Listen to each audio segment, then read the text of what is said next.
on, come on, come on, come on, come on, come on, come on. Let's go, let's go, let's go, let's go. Traffic Avenue, the show for me and you. Mondays to Fridays, ooh, the Traffic Avenue. Traffic Avenue, the show for me and you. Mondays to Fridays, ooh, the Traffic Avenue. Flex.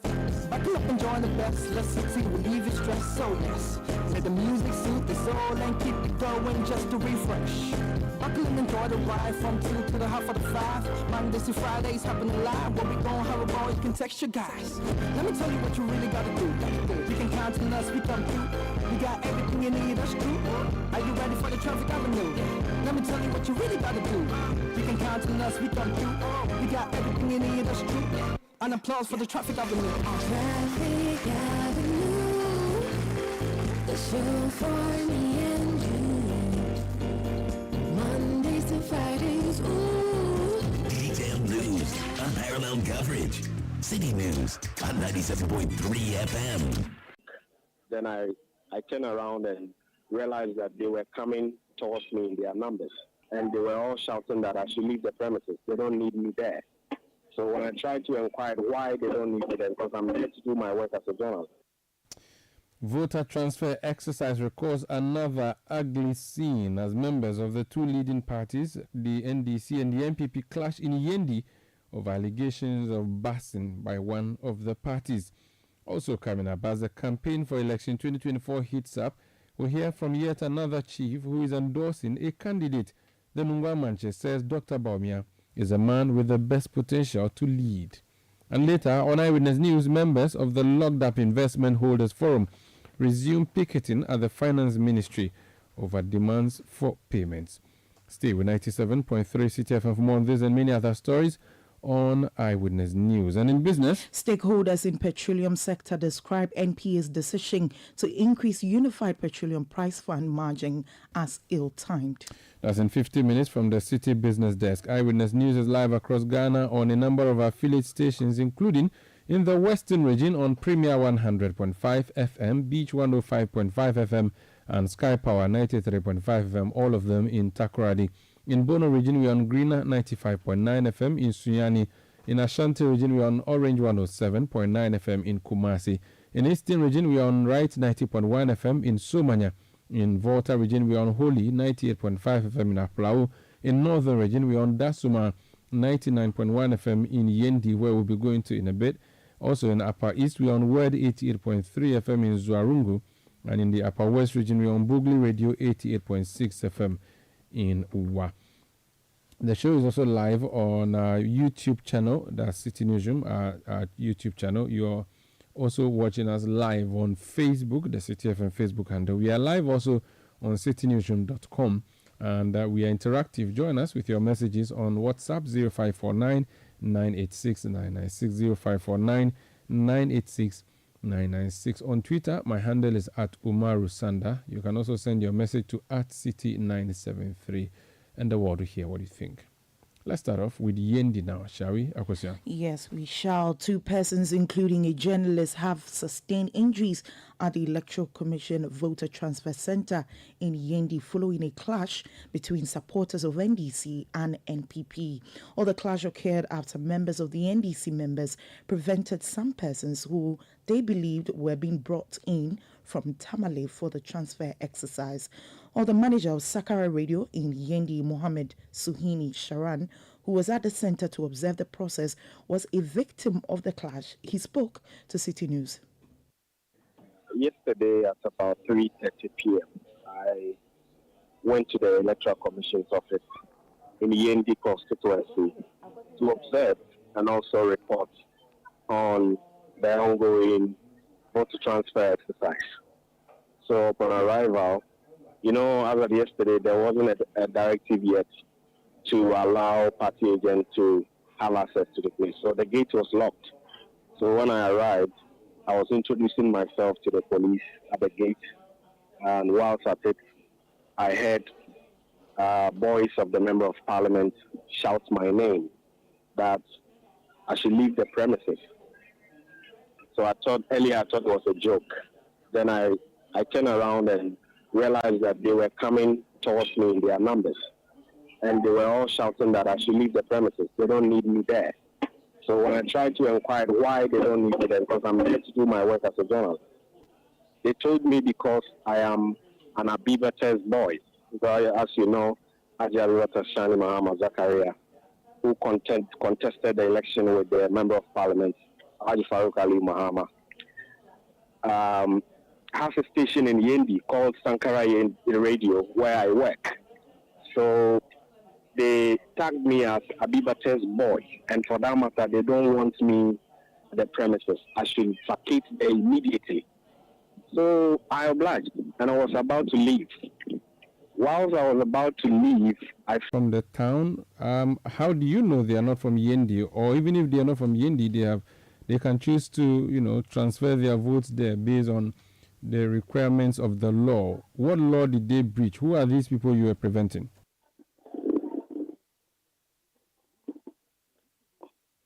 Hello, Muniru. Hello, Mr. Umar. Yes, we were told that you prevented some people in a bus from registering in Yendi. What happened? Good evening to you and good evening to your cherished listeners. What happened in Yendi yesterday was that there was this group of people that the MPP brought to the Electoral Commission office to do their transfers. We suspected this group of people as people coming from Tamale. Upon interrogation, the first person said she was a nurse working at a community clinic in Yendi, precisely Kuga area. This nurse, according to her, she said she's posted there and she's working there for about 5-6 months now. She didn't even know that our constituency chairman for MDC is even the operations manager at that place. So upon interrogating, she realized that no, we are about to get her. She began to apologize that no, it's not true, she's not coming from that place. The second person said he was even a teacher at Yendi Primary. And the returning officer of Yendi happened to be a head teacher of the Yendi Primary Junior High School. They share the same boundary. So this second person said she is a teacher at the Yendi Primary there. I would say, okay, official, this is a returning officer, asked her, good, you are now here and you are the head teacher within the same cluster of schools. When we asked her to show the direction of Yendi Primary, where Yendi electoral office is located, if she was to point rightly to Yendi Primary direction, it would have been the eastern side of where we were standing. But this lady in question pointed at the western side, the opposite of that. So it realized that they were just bars from Tamale South constituency, to come and do that and go back. So when we realized all this, we said, no, this one, the criteria, we know there's a casual residence of 12 months. These people have just been brought from Tamale. They are not in Yendi. They can't even justify their credibility in terms of the requirements. So we said, no, we will not allow this. This one is against the rules. This was not the issue. After we all discussed all these things and we prevented them, one of our guys, the security intervened, so we all allowed issues to move. But we said, no, those people will not get through. One of our guys took the motorbike and was about to move to the house. The MPP mobilized and was standing at a particular place towards the direction of the route. The guy was about to pass there, they stopped him. He was also standing at one side. And we realized that when after stopping him, we pounded on him and they were beating him. So we ran to that place to rescue the guy. Two guys were on top of our guy. One of our guys went to pull the one who was on top of him. Another guy who was an MPP took a stone and came and hit the head of one of our guys. And she was wounded. That is just the real issue, Mr. Umar. We never moved against the rule because it is clearly that if you are going to transfer your votes, The returning officer is supposed to interrogate you, ask you questions to establish your basic casual residency within the electorate or the constituency. So if we interrogate and get to realize that these people are supposed to go back, they are not supposed to be here. Are we working against the rule? No. So that is the whole thing. It isn't that we are working against that. Several people were already passed through the thing. Why is it that those people were those who were much particular? They could not even establish their basic residential district. That is the whole issue. I see. So, did you see a bus brought to the community? We heard that you said they were bussed. Were they brought in a bus, or you used bus to refer to the fact that they were brought en masse? I used bus because they brought them in a Kia truck. And closer to the electoral commission, they dropped them there and they were walking inside. They never brought the bus inside there, but it was in a Kia truck they brought them. They just about 100 meters to the electoral commission office. They stopped there, they all alighted and they were walking. And when did this happen? This was yesterday?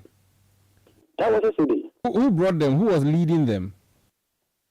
It was the MPP, branded Kia truck of the parliamentary candidate and then the MP of the area. Okay. Alaji Farouk. Yeah, but who was leading them? The people who were walking from the Kia truck to the registration center. Who was in charge of the group? They were the MPP executives. You know them? Anybody in particular you remember seeing leading them? The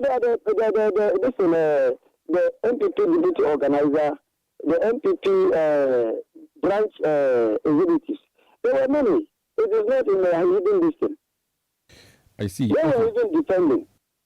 Did any of these people get to register, those who were brought in the group? Pardon, come again. I don't What I mean is that this group of people that you said were brought from Tamale, you interrogated about 2 or 3. You prevented those ones. I'm wondering if you allowed the other ones to go through, or you prevented everybody who was brought yesterday from Tamale, according to your claim. Those who were brought from Tamale, we prevented them. All of them? Yeah, we didn't allow. Okay. About the clash. But the shocking thing is that those people that we prevented, especially those 2 ladies who we interviewed and then established that and this brought about the hula baloo. Later part of the evening, these 2 ladies were brought sneak in. We identified them. But these were the same people that were saying that they are not qualified to be transferred to this place. And the returning officers were busy writing and then completing forms for them to go and finish the transfer system. Our agents inside there said no. These were the very people that we kicked against. What information has come and then we are sneaking them in. That brought another confrontation again. So actually speaking, the returning officers, the officers over there, we didn't also, trust the movement and the direction at which they are pushing the whole thing. Because these people were denied. They came back, you identified them. And then you are hurriedly working to make sure that you process their documents and pass them through. And what do you want to benefit? The person who you said was assaulted, your member, what's happening to him? The head got wounded. We sent him to hospital.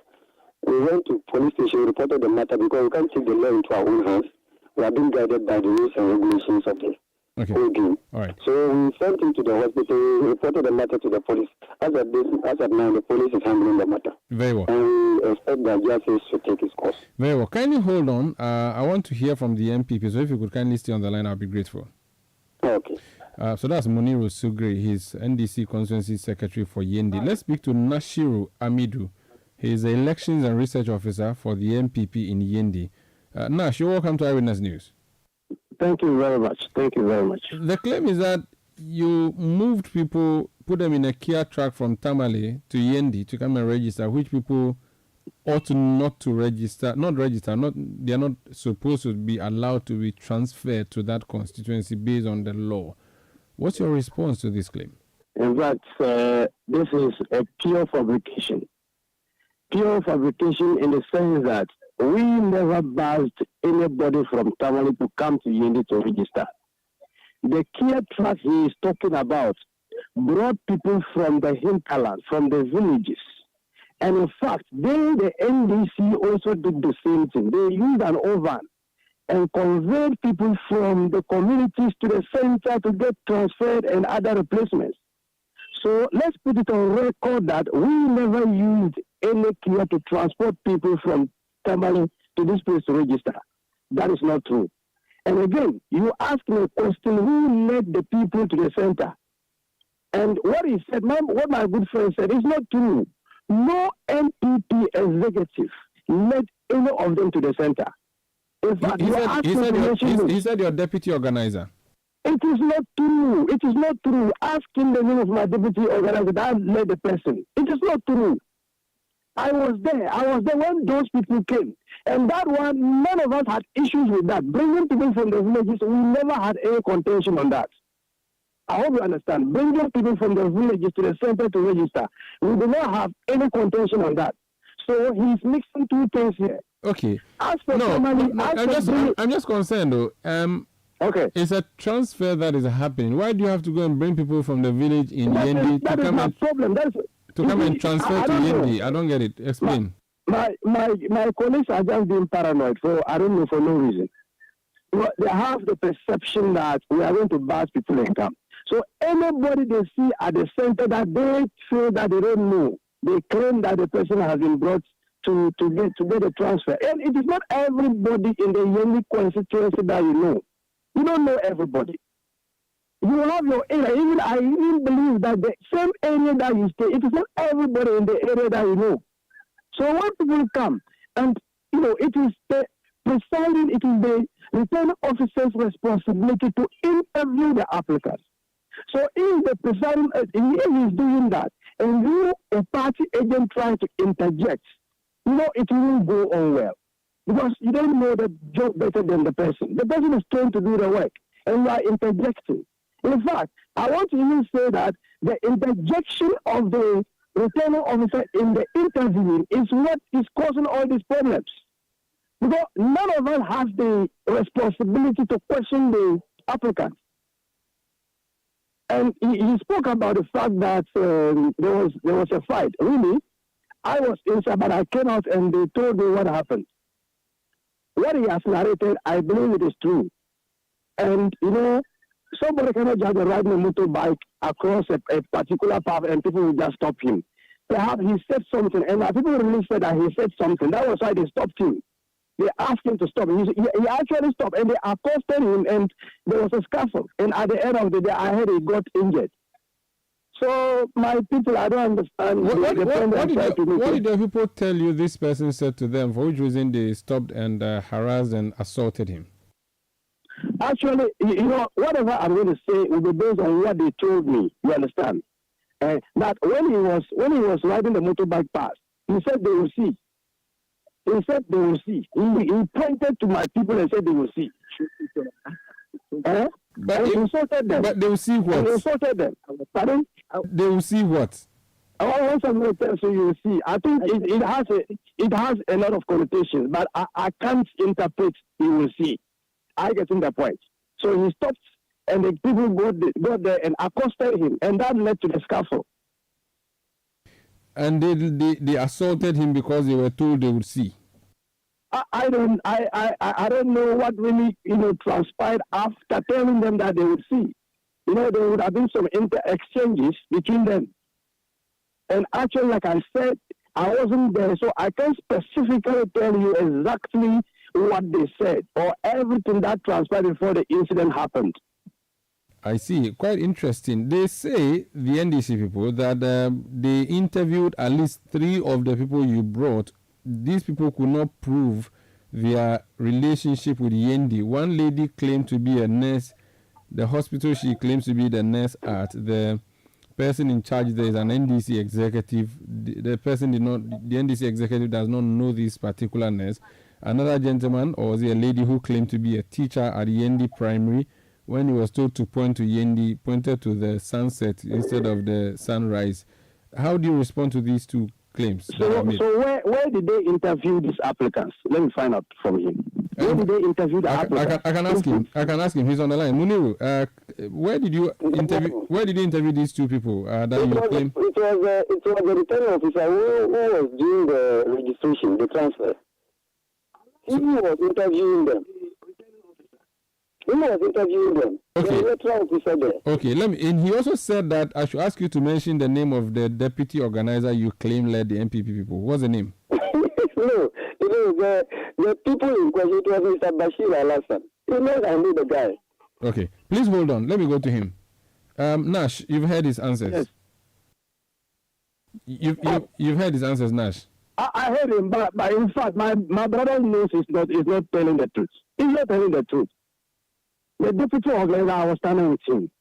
He never went there. But he has mentioned the name. You dared him to mention the name. He has mentioned the name. No, really, yes. Yeah, he knows his name, so he can mention. He knows his name, he can mention. So why did you challenge him to mention something you knew he would say? No, he would mention, but I'm telling you on authority that the deputy organizer did not lead the people to the place. And I told you, I want him to correct himself.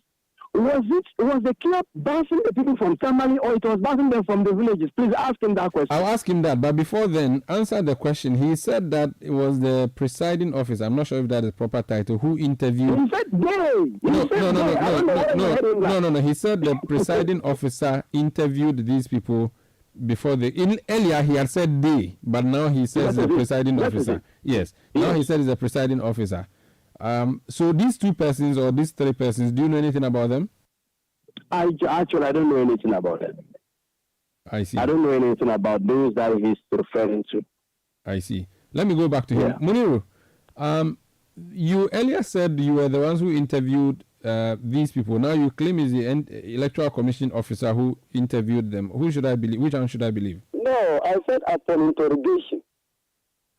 You said we interviewed them. We interviewed them because I use a we because it was a team. No, you are not a member of the Electoral Commission. When you use that what I'm process... saying, okay, if I say we, definitely there will be someone who's leading the interview. Once we were observers. We said, nice, he knows very well that when they come to sit, the one completing the form is the one who is giving out the questions. He's aware. Okay, the next thing, he said that the Kia truck you saw, there were people brought from the rural areas of Yendi. They are not brought from Tamale. And that is something even you did. You brought an Evan bus. Mr. Omaru, our party van that we used to pick the people from the village to come, we never drop them far away from the Electoral Commission. Ask them to walk inside. We will come and stop at the entrance of the Electoral Commission because these people are just the authentic news that we are bringing for transfer. But these people, they moved and then packed them 100 meters away. If you know that these are genuine people you are bringing, nobody is stopping you from the electoral area premises. Why do you drop them far away and ask them to walk? These are issues. So this one is quite clear. He's trying to defend. And also ask him whether he was there when they asked them the questions. Mr. Nash cannot deny because he was part of those people around when the interview took place. And those people were denied. He knew. It was necessary they need to bring them again. He knew. So after this, we don't have to argue over it. They did that, we caught them, but they took the law into their own hands to misbehave. He was there. And today, because of that incident, there was a conclave meeting of the electoral officer and the election director of NDC and the election director of NPP. Just to make sure that they stop bringing people who are not qualified for this transfer. Who knows? I'm curious, Munira, as your colleague this question, let me ask you too. Why do you have to bus or transport people from rural Yendi to come and transfer their votes to Yendi when they are already in Yendi? Explain to me. It doesn't make sense. What happened is that if somebody during the 2020 election happened to register in a particular constituency, voted there, but after the 2020 election, the person is relocated to Yendi. You know, the votes will still be at the original place where we did the registration before the 2020 election. So once we are interacting with them, with our party folks at the interlands, they will be telling us that, I was at this place when the transfer window opened, assist us to do this. So when we are taking this information, we do gather the news. The fact is that some of them are far away from the centers. So when it happens, so we can at least facilitate. And we can also know that as for those things, we don't have any disagreement between the two political parties. Okay. Because we are aware. Finally, he says your man who was beaten had told his people that they will see. That's why they assaulted him. That kind of charges is like, that's the meaning of UC. So you know the meaning of UC. If I told you see, you know that. You know what it means. UC means what? It means you see, with especially if Mr. Umaru, a law-abiding citizen, even if you are threatened with specific words, what are you supposed to do as a law-abiding citizen? You tell the police that you tell the police you've been threatened. Very well. The police were there. Why wouldn't they move and inform the police that this is what this man said? They took the law into their own hands. They pounded over the man. They were beating the man. And when people attempted separating them, another person hit another person's head. So if you see response is that beat the person. Where are we moving Ghana to? This is the problem. So someone should not be defining this ungodly act by saying that somebody said you will see. So that guaranteed that you should attack the person, beat the person. People attempted to separate. You want people, and you say you will see. Maru, let's not go there. The fact of the matter is that we are not there to destroy. Okay. We are there to make sure that we work together as brothers and sisters. Okay. Finally, there's a gentleman who spoke to us earlier in the afternoon. He's manager of Sakara Radio, Mohammed Suhinis Charan. He said he was also assaulted at this particular center. Do you know anything about that? We were there when he came around. As a media man, sometimes they get to the centers to see what is happening. And sometimes through the radio stations and the media, they try to at least educate people. These are the processes, and if there's any information, they can inform the public. The man came peacefully, trying to know what is going on. When he arrived, the MPP task, they came around and they were harassing him. Up to the extent they made it clear. Somebody decided that they know him to be a member of Haji Abibata camp. He's not a member of Alhaji Farouk camp. So they don't need him there. I'm here as a journalist. I don't come here in the colors of Haji Abibata. Just because I'm working at a radio station established by Haji Abibata doesn't guarantee that Haji Abibata contested for Parliamentary Committee of MPP. I'm back from coming to do my work as a journalist. They arrested him. They said, no, we don't want you in the Haji Abibata camp. Listen, blah, blah, blah. Before you realize one man did that, and then the leg got wounded. MPP. Let's leave it here. Thank you for speaking to us. Munir Usugri is NDC Constituency Secretary for Yendi. Let me conclude with Nashiru. He's the MPP elections officer there. Now, so two things. You said that you didn't bring people from Tamale. You claim that they came from the rural areas, which the NDC has just explained you all do. The only difficulty he has is that your Kia truck parked far away. Did you develop a fault maybe on the way and had to let them walk the rest of the journey? I don't know whether he's still online. No, he's off. He's gone off. Yeah, he's off. In fact, the fact of the matter is this. Initially, we were all told that we should not bus people to the center. So we agreed and we wanted to follow that rule.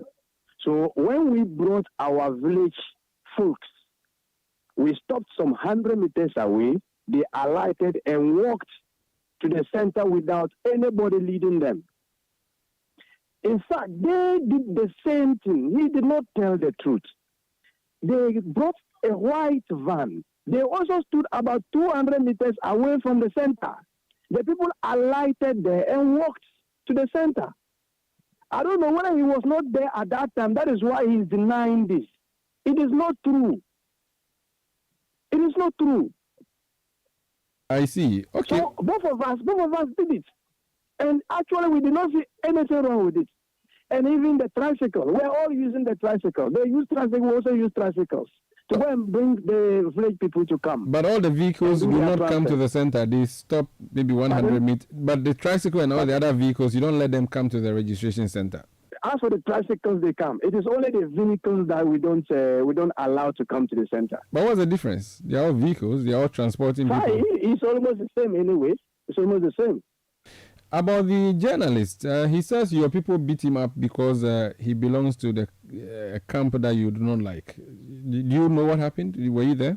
Actually, you know, as NDC, he will try to magnify the issue. That is why he has brought it into our internal politics, saying he belongs to this, he belongs to that. I was actually not at the time that incident happened. So I wouldn't be able to tell what really caused that. I can't tell. Very well. Thank you so much for speaking to us. But he said something around the lines of you being, your people being undemocratic and acting against the rule of law. Let me tell you something. Can I make this intervention? Let me tell you something. Go ahead. Do you know that initially EC told all parties that all party agents should stay away? Are you aware? Yes. Initially EC said it was okay to have agents. Then EC did a U-turn and said no, agents should not come. Then EC came again and did another U-turn. Exactly. Initially they said we shouldn't present any party agent. Are you aware of that? Yes, I've just told you the three scenarios. First, good, EC said so no. What happened, when we came, the officer met both parties and explained to us that this is the directive I received from my superiors last night. So I am passing that directive to you. If they are so democratic as he claims, they would have agreed to this instruction. But they said no, they will not agree to that. That their national executives have told them that they shouldn't agree. They must be there. So are they talking about democracy? Is that what they call democracy? But they didn't beat up somebody who said to them that... No. Is that what they call... No, flouting instructions of the arbiter. Is that what they call democracy? Even the police commander, the divisional commander was there. He also appealed to them, explained to them, please, this officer sitting here, he's only trying to implement instructions sent to him by his bosses. Please, kindly allow what he has told you to do. They said, no, we won't accept it. Master, they are teaching us democracy today. Let's leave it here. Thank you so much for speaking to us. Thank you very much, sir. I'm grateful. That's Nashiru Amidu. He's Elections and Research Officer of the NPP in Yendi. Earlier you heard Muniru Sugri, NDC Constituency Secretary, Yendi. We have some other stories on the Electoral Commission. Yes, the National Union of Ghana Students, NUGS, has asked the Electoral Commission to establish centers on university campuses across the country. Or this move, they say, is to help students transfer their votes from campus to their original constituencies. Well, President of NUGS, Daniel Opontreme, has been speaking on this issue.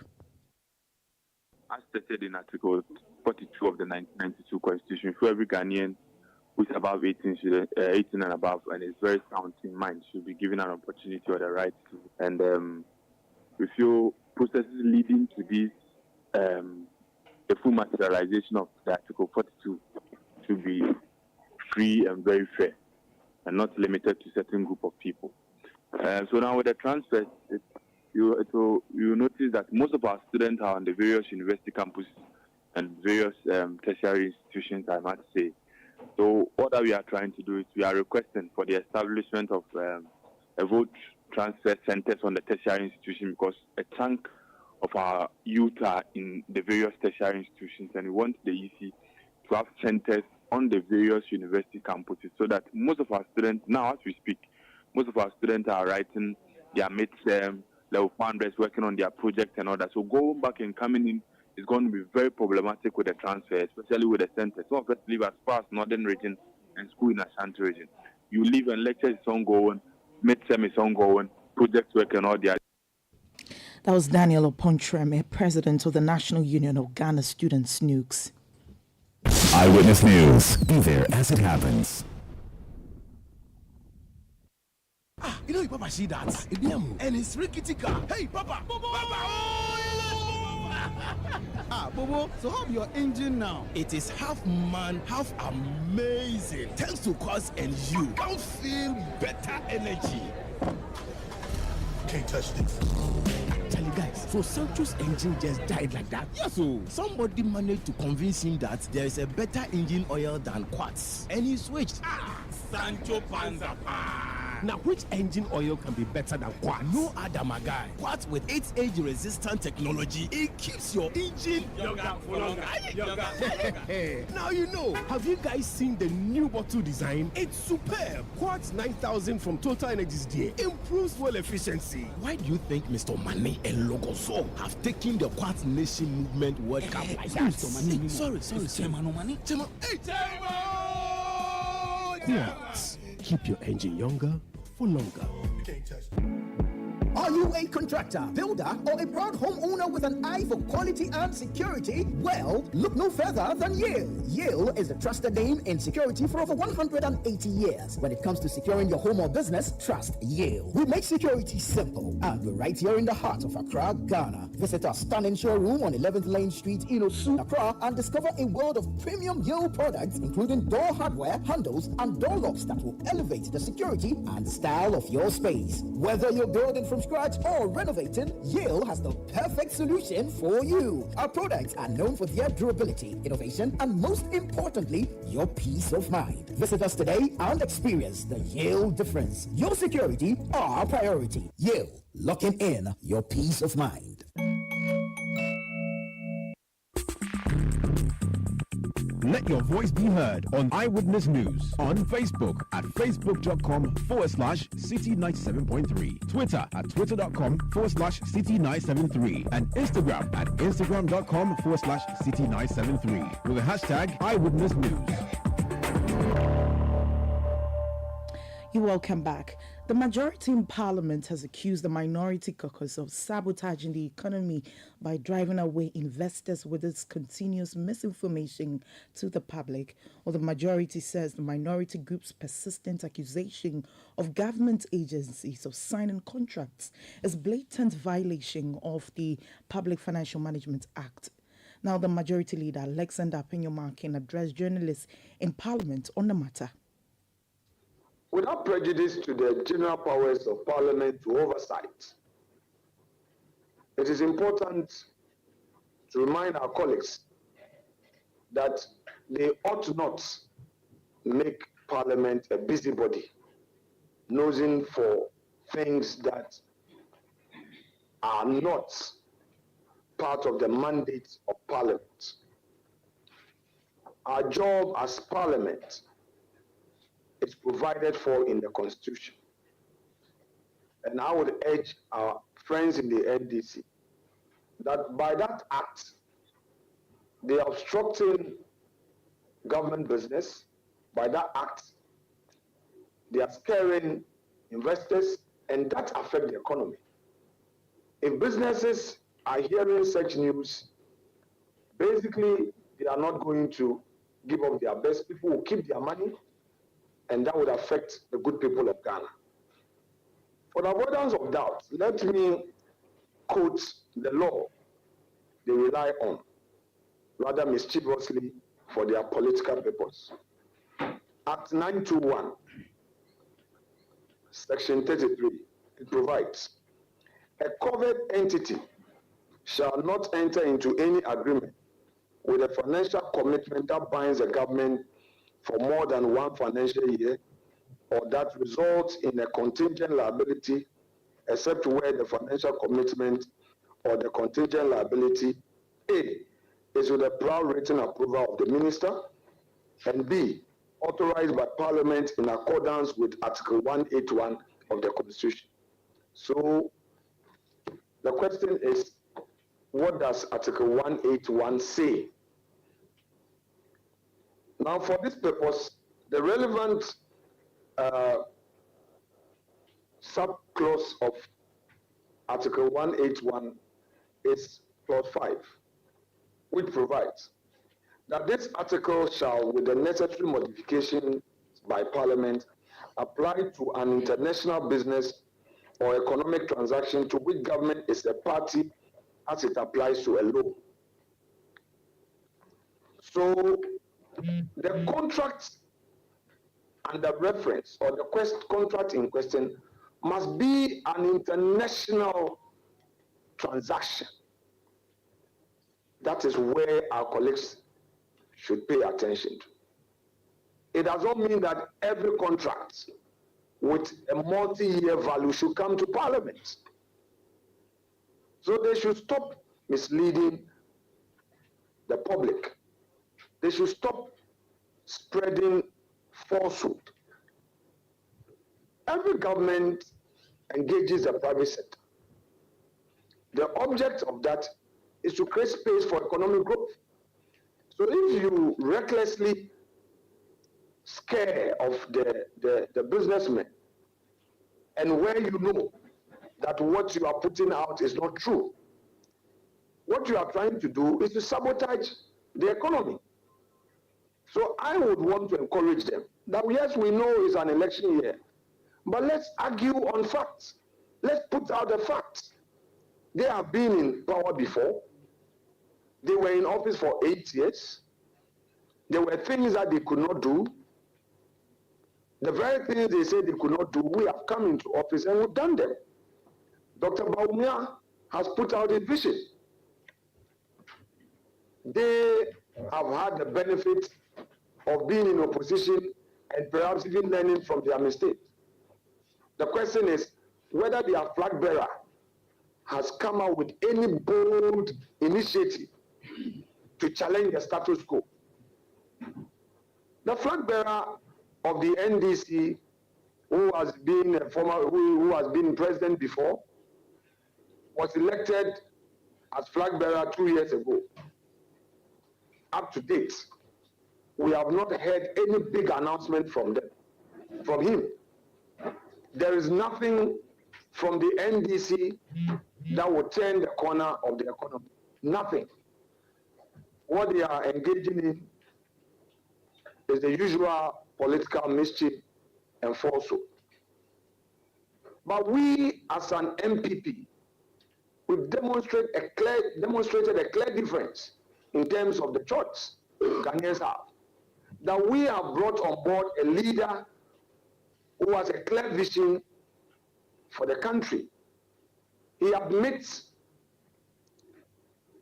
some of our shortcomings, and on the basis of these shortcomings, he is able to boldly proffer solutions. He also urged the business community to desist from hoarding dollars as government works to ensure stability of the city. But we know that through the intervention of the finance ministry, it came down all the way to 8 cedi per dollar, and it became stable all through. Perhaps I may have to urge businessmen not to be changing their cedi into dollar, because the rate will be coming down. When it happened in 2022, a lot of people lost money because people who were responding to the pessimism of the NDC at the time, that the Ghanaian economy, was collapsing and there was no future for the economy, and rushed to change their dollar at the rate of 14 and 15. When the dollar dropped, the rate dropped to 8. Here we were. They had lost huge sums of money. So I will encourage Ghanaian businessmen, individuals, not to rush to respond to the pessimists. They should be optimistic. That was Majority Leader Alexander Apenyo Marking. This is Eyewitness News on 97.3 Citi FM. We are coming to you from our studios in Adabraka in Accra. Let's talk about Locked Up Investment Holders Forum. They have gone back to members of this particular forum, have gone back to the Ministry of Finance, and they've started picketing again. Now, they resumed the picketing today after a 2-week suspension. Subsequently, some officials of the ministry had a meeting with the investors but could not provide the necessary assurances. Because of that, I guess the picketing will continue. Dr. Anna Nientri is the convener of the Locked Up Investment Holders Forum. He's joined us on the line. Sir, you're welcome to Eyewitness News. Thank you. Okay, so why was a 2-week suspension? Why did you decide to suspend the suspension and start the picketing today? Well, as you are aware, our first picketing was on the 15th May. And that is where the Deputy Minister, Dr. Stephen Amwa, came to meet us. In fact, he was coming from to the office when he saw us picketing. And when he had asked why we were there, we explained things to him. He said he didn't know that because he was new there. But then after the explanation, he said he would try and pick up our petition and any correspondence that we have, and then discuss with the minister and get back to us. And we said, we are getting back, get back to us as soon as practicable, because the next Wednesday, which was going to be 22nd, we were coming. So we waited 21st, we haven't heard anything from him. So we informed the police we were going the next day, 22nd. Then in the late afternoon, he called me and said they are planning a meeting because he's traveling. We should allow him to go and return on 27th so that we can have the meeting. So we discussed that and we accepted that we won't pick it the next day, which was 22nd. And since he was picketing, which was 29th to Shelby, we won the two so that to give him time to go and come and have the meeting first. He went and he came and we heard nothing from him. Then last week, Thursday, I sent him a text message, one through SMS and one through WhatsApp. I didn't receive any response. So we said, well, if the meetings are not going to come on for us to know what is happening, then let's resume our picketing. So we informed the police, and today we went back on the picketing. So you went back today. Did anybody come to respond to you or say anything to you? Well, we closed, our picketing ends at 12 noon. At 12 noon, we had closed and everybody was going away. I was still engaged with the press in giving them some information when my attention was drawn that I was needed inside for a meeting. They wanted one person to accompany me, but two people went with me. And we met with two officials who said the minister wasn't in, the deputy minister wasn't in, but they have a word from them to let us know that when the deputy minister returns from his trip next week, the meeting that was not called last week as promised will be called. They will say, well, we are waiting. The ball is in your court. So if you call a meeting to come, but our scheduled picketing will be happening every Wednesday unless within the week something happens that will warrant a stoppage of one particular picketing. Otherwise, every Wednesday we will be coming. So we have made that clear to the officials of the ministry. I see. How many people are we talking about here, your members? Our members, yes, people representing the whole large number of NDK alone, according to NDK, he has about 6,000 clients. NDK Finance? Yes. Even though recently they got some money to pay the people who are below 11,000. People who have 5,000, 2,000, 3,000. I wouldn't know. The people who were investing in Dr. Indum's company, is it Black Shield? No, the Black Shields are not part. They're not part. Okay. Yes, these are NDK's financial services, fund savings and loans, SIC life savings and loans, and SDC financial services. So NDK alone, he said he has more than 6,000. The below 11,000 people who deposits were below 11,000 have been paid off. Recently, when there was a 10 million inflow from to them, we arranged for it to clear the marginal source for investors. I see. So the number will go down. But still a huge number. What range are we looking at? Number. And there's already, if 500 goes up, I don't know the number, but at least you will still be within 5,000 to 6,000. We are aware one other company also has a similar figure like NDK. And then the two we don't know. But given that the two that we know would even be around 12,000, if you add the other two that we don't know, and they are even 2,000, you are in the range of about 16,000 clients whose investments are affected. I see. Interesting. So you'll be back next week Wednesday unless something positive comes up this time. Yes, we have told them if they are able to meet us before Wednesday and it's a fruitful meeting, then we can consider not picketing. Otherwise, our plan remains that we will picket there every Wednesday up to November ending if we don't get results. We only break for December to allow for election and this one, and then go back after the holidays or after the New Year holidays. Very well. Thank you so much. We'll be back again next week with you to see if anything happens. Thank you for speaking to us. Thank you too. That's Dr. Anani Entry. He's the convener of the Locked Up Investment Holders Forum, speaking to us there. Let's talk about Dr. Mahmoud Bawumia now.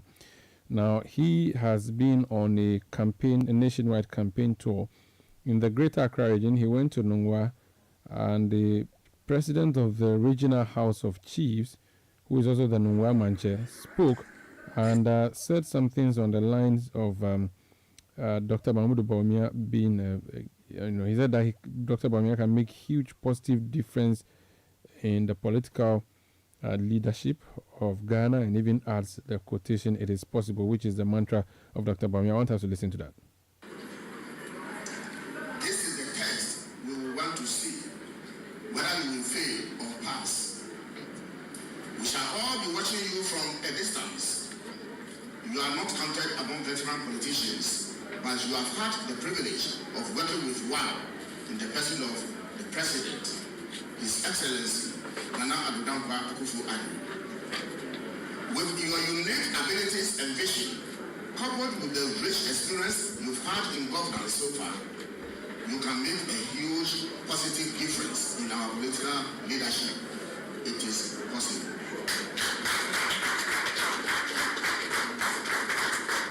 Your Excellency, the Vice President of the Republic of Ghana, the members of the Greater Accra Regional House of Chiefs are calling on.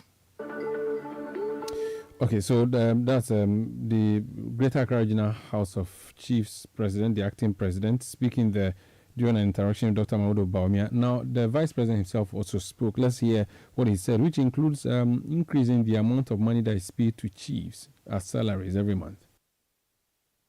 To be able to get the chieftaincy institution to really play its proper role, financially, the institution needs to be resourced. Because you can't give them responsibility without resources. So the recommendation that has come, which we are going to we put in the manifesto, is to make sure that we pay living wages to the chieftaincy institution. And by this, I mean the paramount chiefs currently is 1,000 cedis a month. Even to attend the meeting, it may not be enough for petrol. There is no payment for the Queen Mothers. There is no payment for the divisional chiefs. And so we need to pay living wages, living allowances, that they call it, to the paramount chiefs, to the divisional chiefs, and also to the Queen Mothers. I think if we did that, if we do that, then you will see that the chieftaincy institution will be empowered to take decisions that help the government.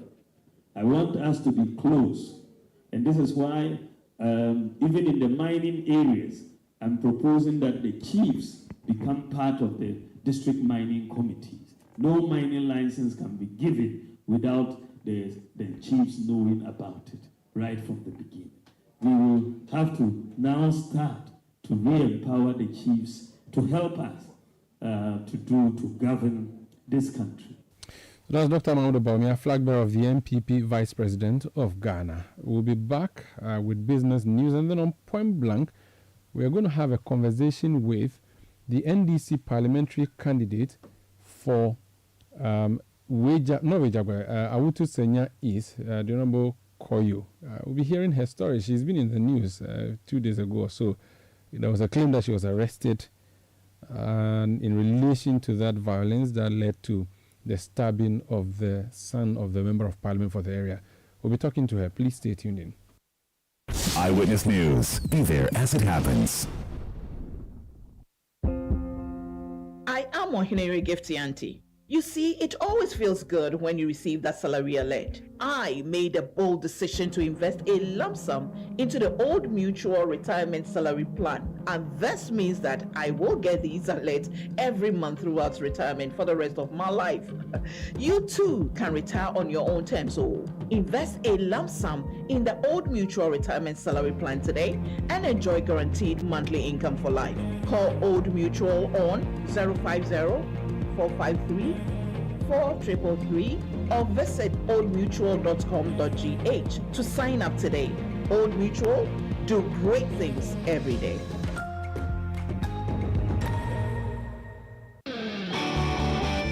In a world where only the best survives, you need a fuel that can match your drive. A fuel with unparalleled protection for your engine, superior efficiency, and unrivaled performance. A fuel so unbeatable, when you get behind the wheel, you'll focus on what really matters. The journey ahead. That fuel is Shell V-Power, because no other fuel gives your engine better protection, better efficiency, and better performance. Be unbeatable. Drive unbeatable. Shell V-Power. Shell, go well. Eyewitness News. Be there as it happens. Get the details. Every significant financial transaction, every market movement, and all the policies that affect your business. Citi Business News. Be informed. Time for Citi Business News and Eyewitness News. My name is Akosia Ochi. Let's settle for the details. The Executive Secretary of the Chamber of Petroleum Consumers Ghana, COPEC, Duncan Amoah, says the National Petroleum Authority's decision to increase the Unified Petroleum Price Fund margin is ill-timed. Some oil marketing companies have started increasing prices of petroleum products at the pumps. Or for instance, Shell is selling a litre of petrol and diesel at 14 cedis 84 pesos. Our Citi Business News checks also indicate that other oil marketing companies have also adjusted their prices. Well, the recent hike is due to the 0.05 pesos increase in the Unified Petroleum Price Fund margin. Here's Duncan Amoah speaking on the issue. Waited a bit, but to enforce that at a time when the markets had decided to be stable, we found that a bit, badly timed, and for which reason we are seeing these adjustments. Other than that, I'm certain most of the OMCs would have maintained prices where international markets have gone down, but the city has also lost ground. They would have cancelled off for your prices to be maintained or stabilized. Unfortunately, some have had to go up due largely to that directive from the NPA. The worry. That was the Executive Secretary of the Chamber of Petroleum Consumers Ghana, COPEC, Duncan Amoah. Now, napkins and napkin liners for babies are Ghana's primary exports to Cote d'Ivoire, generating a total revenue of 360 million cedis in 2023. Well, this is followed by washing and cleaning materials packaged for retail sale with an export value of 276 million cedis. Well, these figures are derived from the 2023 Ghana Trade Report released by the Ghana Statistical Service. Ghana exported more than it imported from 8 neighboring countries. The highest export value was recorded for Burkina Faso at 4.9 billion cedis. Cote d'Ivoire recorded an export value of 2.7 billion cedis, while the lowest was for Togo at 2.4 billion cedis. At a rate of 13.1%, napkins and napkin liners emerged as the top export commodity to Cote d'Ivoire, while Burkina Faso witnessed iron and steel as a key export commodity, boasting a value of 797 million cedis and comprising 16.4% of total exports. A news desk report filed by Daniel Udro Mensah. Now, panelists at the first forum of the 2024 edition of the City Business Festival have highlighted the need for governments to provide more digital services via digital channels to enhance digital literacy in the country. Well, according to them, this will help boost the country's financial inclusion agenda and achieve Ghana's desired digital economy in the long run. While citing the opportunities created through digital technology, they explained that modern businesses will improve efficiency, among others. Founder of Women in Tech Africa, Ethel Kofi, made the remarks at the forum as part of the festival. Ghana carries about 7% of the development professionals in Africa. We actually have a large base. 7%? Large base. So that is why between Ghana and Nigeria, in West Africa, a lot of the remote workers, the people that are hired here to work for dollar amounts that developers, 7% are sitting. We have a large amount of professionals, partly because of all these programs that were run, right? All these training, all these trying to get young men and young women all doing development. We have a good skill set. Now, do we need more? Of course, we need more if the economy is going big. Wow. Now, on the flip side, digital literacy, it's a big problem, right? So your average person does not have the full-length digital literacy you need to be able to perform simple tasks, partly because a large number of the phones people carry are young phones. That was founder of Women in Tech Africa, Ethel Kofi. Well, the head of transactional banking at Absa Bank Ghana, Prosper Kuipua, also called for stakeholder partnership on educating the populace to avoid what he terms digital poverty. So Absa would have created more branches today if they didn't have the technology in place. So the whole, the reducing costs of operation, reducing costs of business, running business, allowing them to invest the money in other areas to enhance the entire economy. I also want to add that now that the government is moving a lot of services to online, it's very important that we also focus, like as I said, on educating the populace. Otherwise, we'll be creating a lot what I call the digital poverty. Okay. So now that the government is moving a lot of services to online, it's very important that we also focus, like as I said, on educating the populace. Prosper Kuipua is the head of transactional banking at Absa Bank Ghana. Well, that's how we wrap up the Wednesday edition of City Business News on Eyewitness News. My name is Akosia Ochedu. Stay with us. Up next is Point Blank. Let your voice be heard on Eyewitness News on Facebook at facebook.com/City97.3, Twitter at twitter.com/City973, and Instagram at instagram.com/City973 with the hashtag Eyewitness News.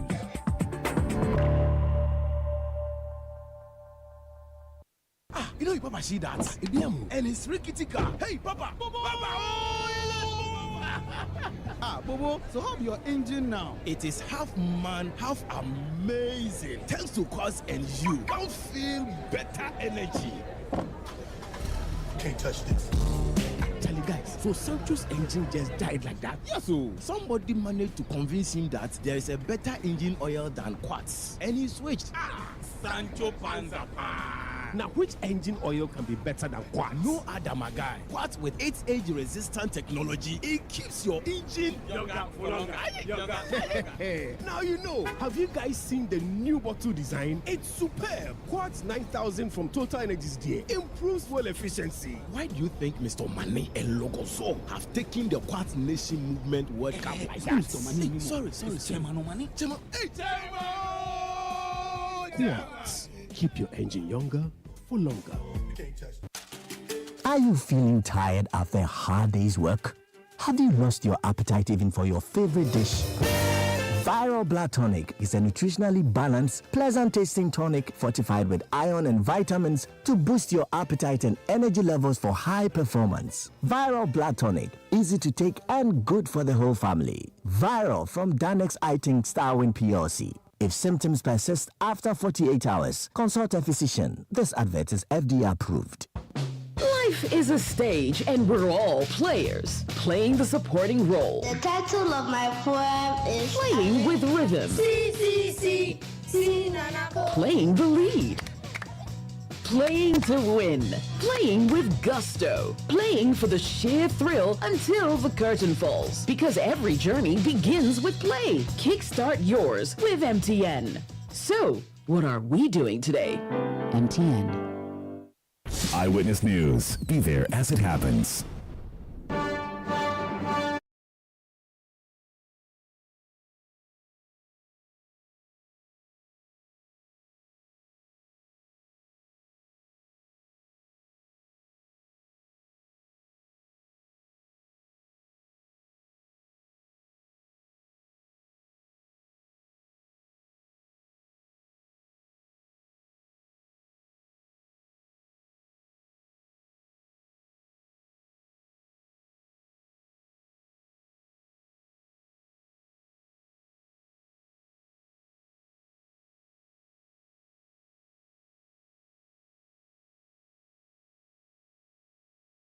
In Point Blank, we are going to Kaswa.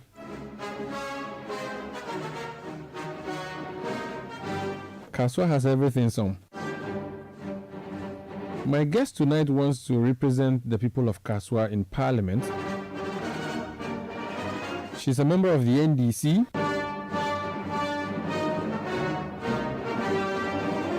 She tried in the elections of 2020 to be the MP. She did not succeed. This time around, the NDC has chosen her again as a parliamentary candidate to go against the Minister for Fisheries.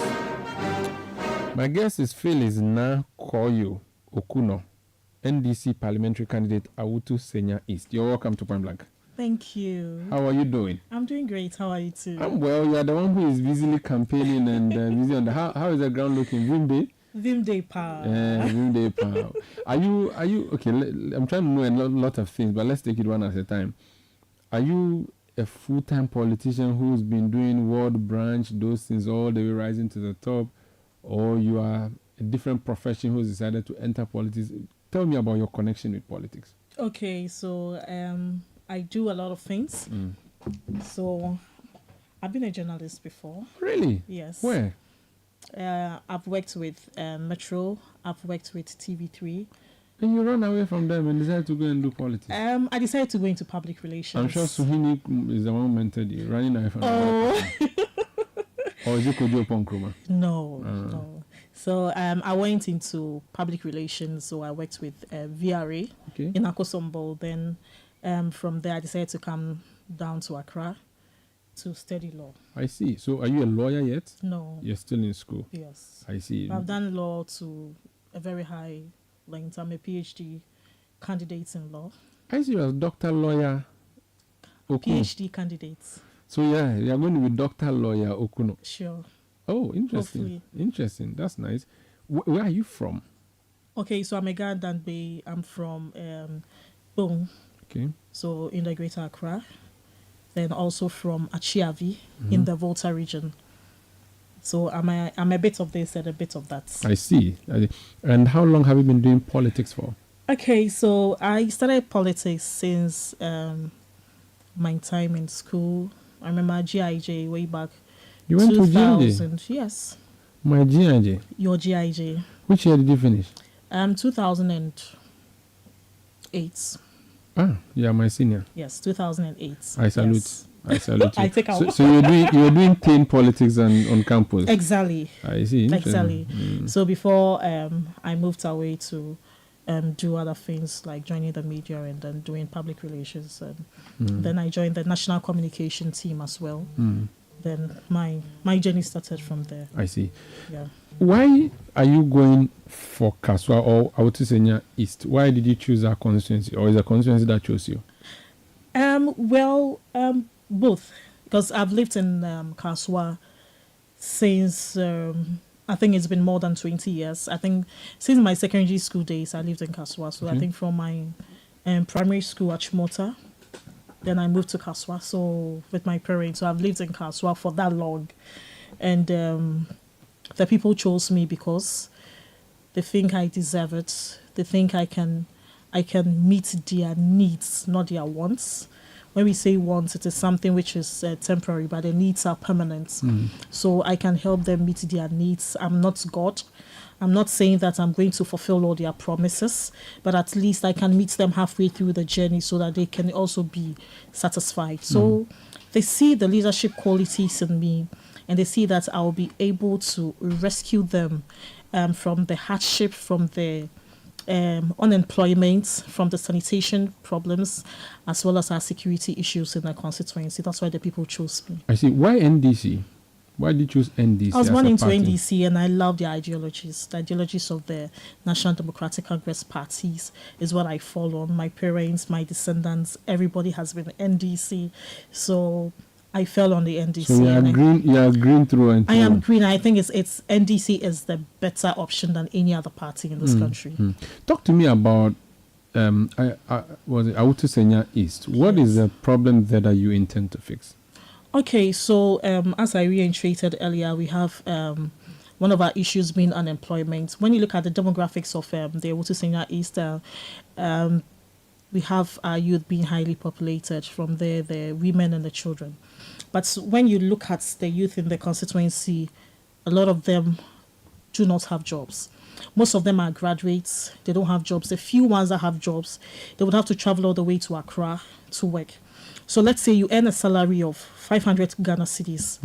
At the end of the month, a chunk of that salary goes into transportation and feeding. So you end up coming home to square one. No money to feed your family, no money to pay your utilities and all that. So unemployment, it's very high in the constituency. Then we have also people who would want to do their own jobs, also businesses. They want to start their own businesses.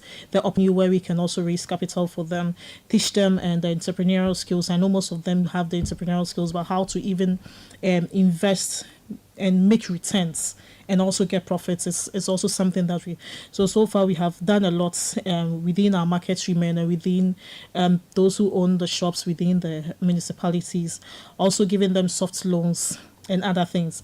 Now we're also looking at our sanitation problem. Aside the bad roads, the water. Even as I speak, I don't even have water running through my house. Has water ever run through your house? Not at all. So never. It's never happened? Never. So you don't have Ghana Water Company? No, not at all. But you are like 5 meters from Wager Dam. Yes, but I don't have. And it's not only peculiar to where I live. I live at the Blue Top Estate.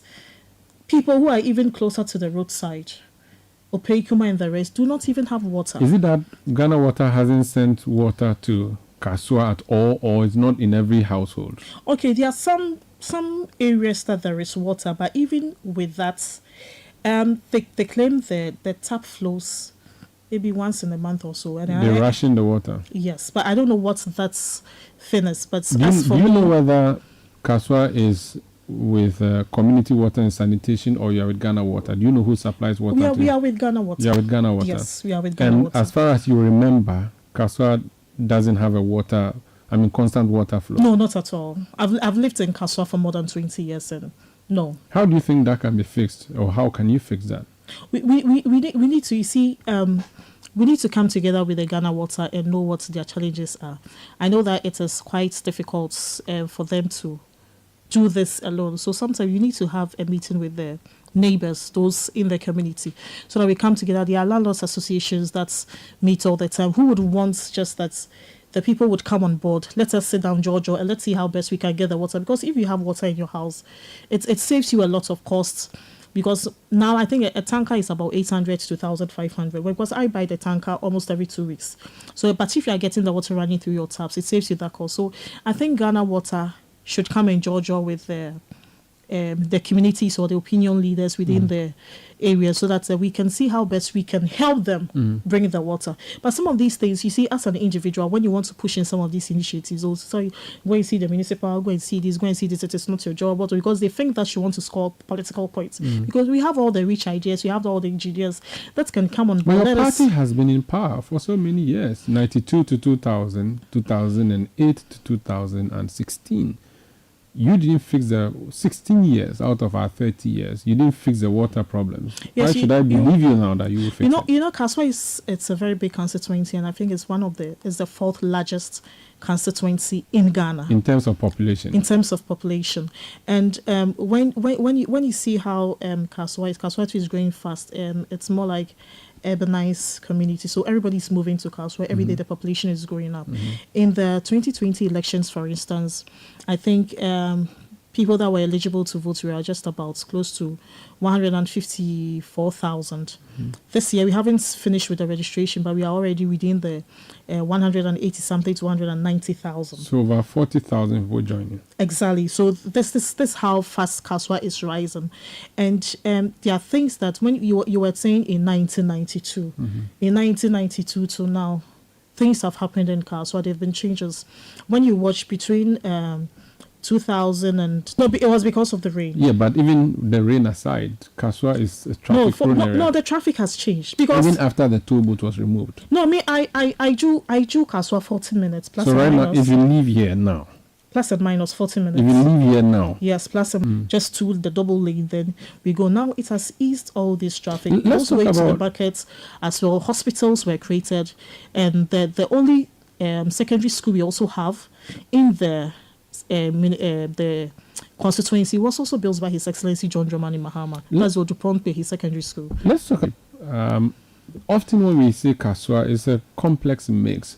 Where does Kaswa start from? Not Kaswa necessarily, but where does your constituency start from, and where does it end? Do we sometimes attribute wrongly places that are not in your catchment area, in your territory? Yes. So, for instance, the boys who killed the 11-year-old, that was not in your constituency, I'm told. No, that is... but it's in Kaswa. Explain to us. So, is your constituency so huge that it would perhaps need dividing or administrative management? What's your idea on that? Okay, so when I'm giving you the landmark or the demarcation of Kaswa, Opekuma, for instance, is on the borderline. Then with which constituency? Bujumburam, that's Ewutu Senya West. Okay. Yes. So with Bujumburam. And we brought water to Opekuma, the entire Opekuma. NDC brought water there. From where? NDC in 2016. We connected to Ghana Water. Okay. Yes. Then when you go to Okru Kwanta, the border, that is, you're also going to Papase number 1, and that is also our border. So let's say J River or J Kodria. That is also our borderline. Is that with Ayin Swano? Do you know what your neighboring constituency is? No, the neighboring constituency is still Ewutu Senya West. Same thing, okay. Yes.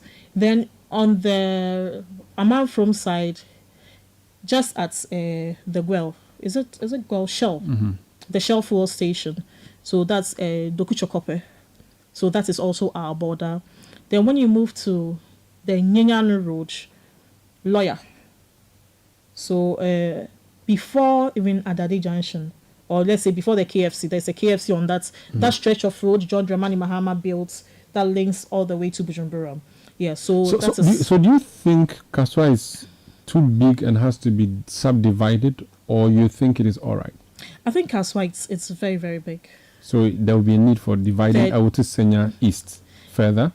If it is done, it would help so that a governance issue will be managed properly. Let's talk about security issues. A lot of the times when we hear Kaswa, and forgive me, we hear issues relating to security. How do you reckon? You've been given a regional police command. Kaswa is now the Central East Command or something like that. And yet we're always hearing about security challenges. What do you think the problem is, and how can it be solved?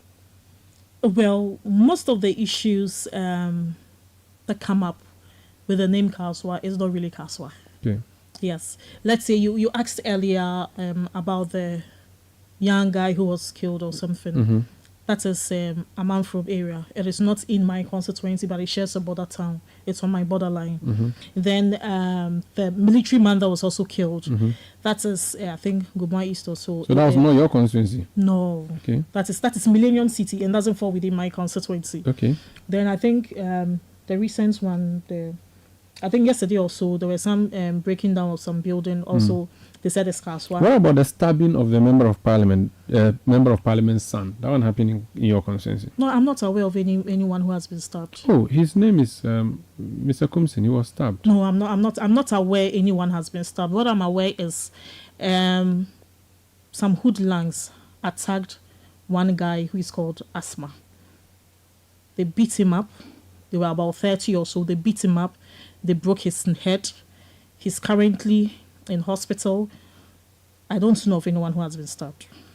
You're not aware that the son of the member of parliament, your competitor, I knew someone has been injured, but you don't know it was a stab wound. No. And that stab wound was inflicted by the same asthma you talk about, according to the NPP.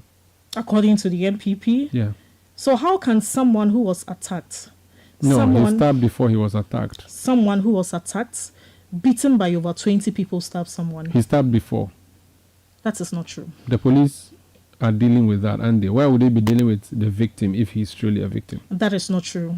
The police are not investigating him? They've not arrested him? That is not true. Which one is not true? That Asma has not been arrested? He has been arrested. Why would they arrest an injured person? And why would they arrest a victim? That's what I'm saying. So why would they arrest a victim? So why would they arrest a victim? Because he is a suspect. Because the police are not doing their job. What job are they not doing? There is something between the two of us. Mm-hmm. When it comes to questioning, you would ask me and ask you as well. So if only one part or one party is being questioned, are you doing your job? It depends. If there's no need to come and ask the other party, I will not go ahead and ask Really? them. I'll deal with the person who is a suspect. So And when 20 people have attacked me, when 20 people have attacked me, broken my head, do you think I'll still get the courage? It was a retaliatory attack after you stabbed somebody. Retaliatory attack? I doubt. That's not what happened. That's not what happened. But you do know that the other person has been stabbed, and that stabbing... I don't know of anyone being stabbed. You were arrested in relation to that, according to what the police statement said. I've never been arrested. You were invited? I've never been arrested. Were you invited to the police station? Oh, yes, I was invited to the police station. I was not arrested. But did you go to the police station? I was there because I had to go there. My driver was arrested. My security guy was arrested. Why were they arrested? Because the gun was found, a licensed gun. With registered. Them? With them? Lying in my car. You left your gun in the car? In my car. And where was your car at the time the police arrested your driver and your bodyguard? Oh, it was far away from the registration center. So why would the police pick up a random car which has nothing to do with the registration center? Okay, so the police center? didn't pick up a random car. On Sunday afternoon, I think, yes, around 11:20, one of our national officers visited Kaswa. That was when the unfortunate incident had already occurred. So visited Kaswa, decided that we go to the grounds to ascertain the impacts on the grounds. So when we got there, the regional commander was there, the divisional commander and the district commander. They were also there to ascertain the situation on the ground and to keep calm. So as soon as we got there, there had been a barricade. So we even parked behind the barricade.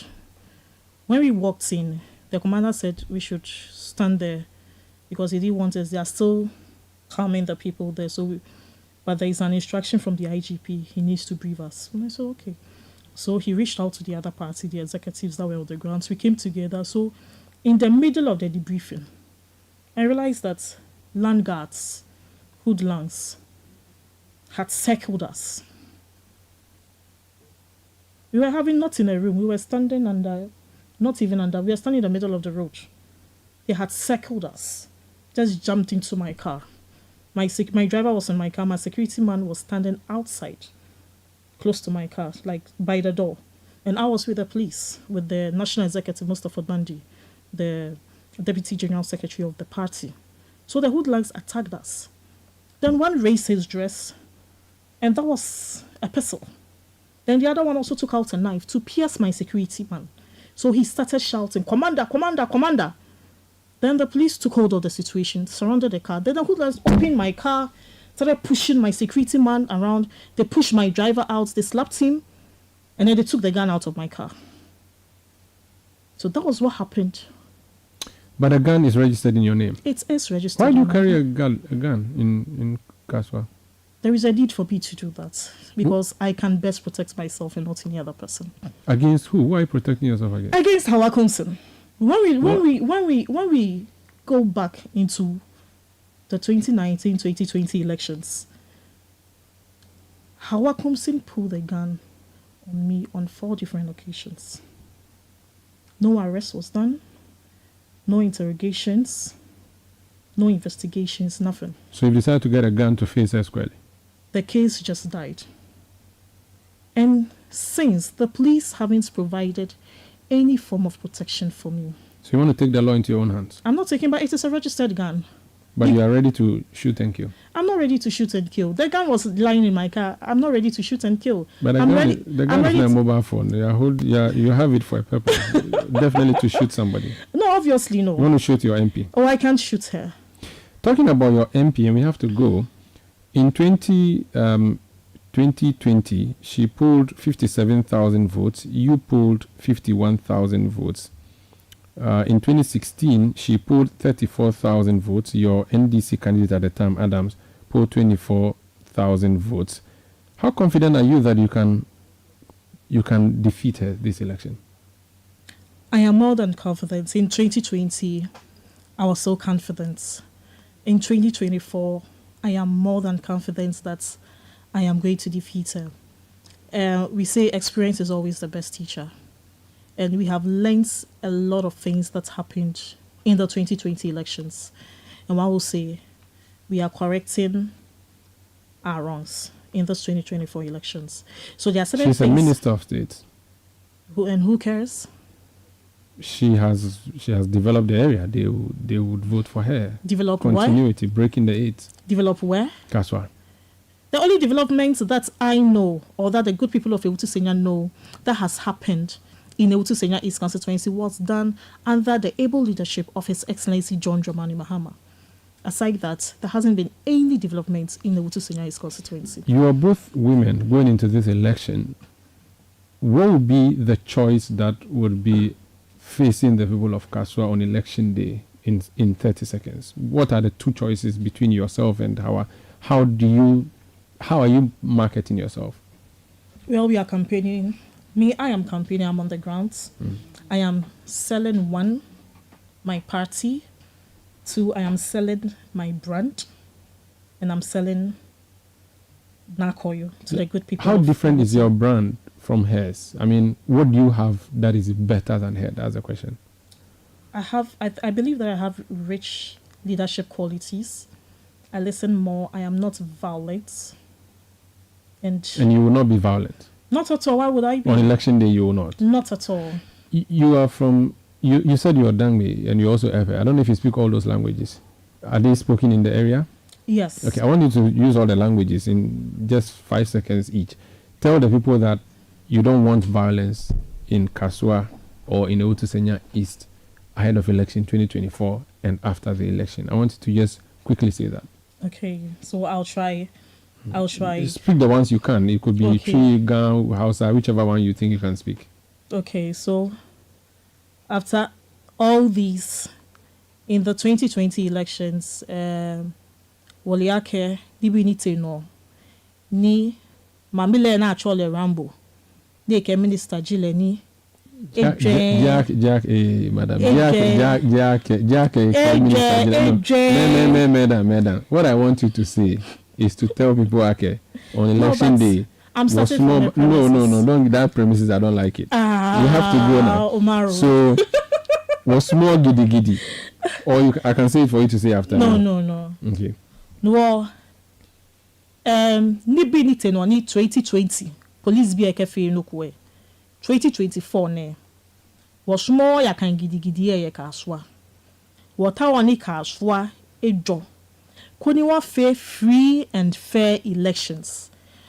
Mofia money olake oblayo oblanu mami alo papa beken jibo ni mokobaba lakabo ake ohie tu ohie kakla ni oya jimokobi alo ya gbe mokobi e kafe ke ba bole hu ne ya because bomo esumo oya no wonta ni wacha ke kaswa afe fale kaswa security afe ojuba koni wo oblaye ko oblaye ni yo kaswa amehu amana nuchuo na manna he ko papa na ma domo koni wo mami menke yemi ani ohia amanye akwewo. Thank you. No wo ba kpafai 2024 na ni ba na sanye na akenye nyemi yo nye bi na akoyo okuno nye ba fo oshiki enye ha bo fia woni ba ba lakanye ni e ba lakanye ke ni bi nye na ake wo no taxpayers money ni ebaju